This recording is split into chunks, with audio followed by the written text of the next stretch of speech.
Assalamualaikum warahmatullahi wabarakatuh. Sahabat beriman, cerita Islami kali ini akan menceritakan sebuah kisah, yaitu seorang ahli ibadah dan seorang perempuan. Diriwayatkan dari Abu Dzar radhiyallahu anhu, Rasulullah sallallahu alaihi wasallam pernah bersabda, salah seorang ahli ibadah pada masa Bani Israel giat beribadah kepada Allah di rumah ibadahnya selama 60 tahun. Suatu ketika hujan turun membasahi bumi sehingga menjadi hijau subur. Kemudian ahli ibadah itu keluar dari rumah ibadahnya sambil berbisik, sekiranya aku turun dari sinagog ini kemudian memperbanyak zikir, tentulah kebaikanku bertambah.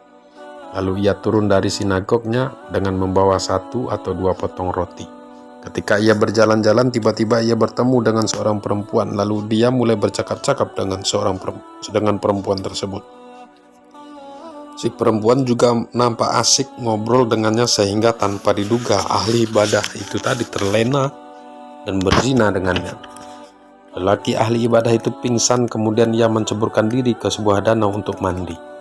Rupanya datang seorang peminta-minta, maka dia memberi isyarat kepadanya untuk mengambil 2 atau 1 potong roti tersebut. Kemudian lelaki ahli ibadah itu pun mati.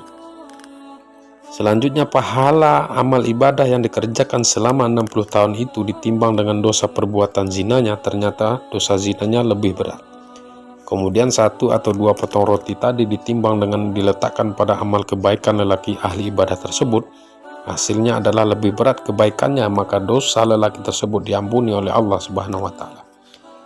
Sahabat beriman, pelajaran yang dapat kita petik dari kisah ini adalah umat sebelum Nabi Muhammad SAW diperbolehkan memisahkan diri dari masyarakat untuk beribadah, menghindari pergaulan dan tidak mendekati wanita. Yang kedua, dengan sebab banyak memikirkan dan merenungkan ayat-ayat Allah dan penciptanya, iman, pengetahuan, dan mahabbah seorang dapat bertambah. Yang ketiga, terkadang setan mendekati seorang hamba dengan cara memberi nasihat, amar ma'ruf, dan berbuat kebaikan.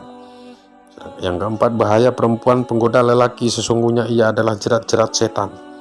Dan yang terakhir adalah ini adalah penjelasan besarnya dosa zina. Sahabat beriman, semoga kita selalu terhindar dari perbuatan keji dan mungkar, dan semoga Allah selalu melindungi kita. Assalamualaikum warahmatullahi wabarakatuh.